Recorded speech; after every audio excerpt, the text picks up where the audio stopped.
In the middleweight division at UFC Mexico City, you got Kelvin Gastelum taking on Joe Pyfer. I like this one.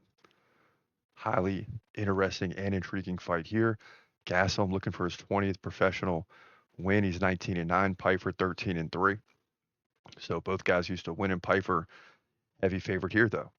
He's 5 inches taller at 6'2". He's 28. Gastelum 33. Pyfer 4-inch reach advantage. He fights right-handed. Gastelum fights left-handed. Both guys almost equal on the feet at 3.7 significant strikes per minute, and both guys get like a takedown every other round, one every three, somewhere right in between there. So it's pretty much even in terms of the numbers. Now Gastelum 59% takedown defense, coming off the win over Daniel Rodriguez, where he had 4 takedowns. Look out! But he trailed by 15 significant strikes.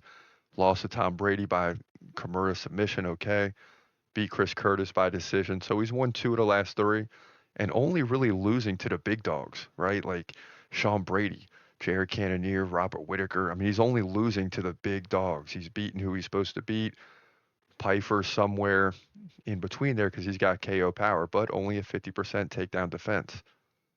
He beat Marc-Andre Barriault uh, by first round KO. Lost to Jack Hermanson. Okay, so similar. Beating guys he should. Abdul Razak Al Hassan submission. Gerald Mearshart KO. Wow. Alan Amadovsky first round KO. Ozzy Diaz second round KO. So basically he's beating everybody but Jack the Joker Hermanson. Gastelum's beating everybody but really good fighters. This is going to be a very close fight.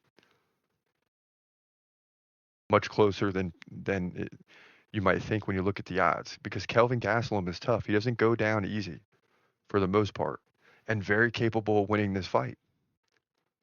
But I got to lean towards Joe Pyfer. He's still the up and comer, 28 years old, has looked good so far.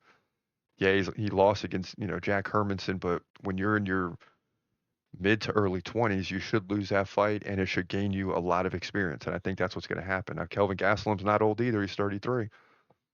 But I still lean towards the youth of Joe Pyfer. I think this is a fight that gets him over the hump and to the next level, right?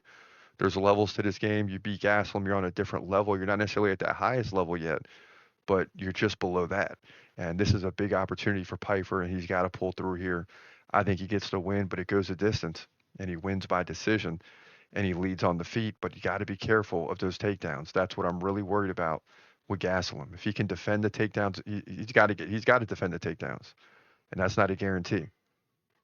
But I like him to get the win anyway, right? He'll defend enough and get out of 1 or 2 to win 2 out of 3 rounds. So that's the way we're leaning. In my opinion, Joe Pyfer wins to move to 14-3 middleweight division, UFC Mexico City.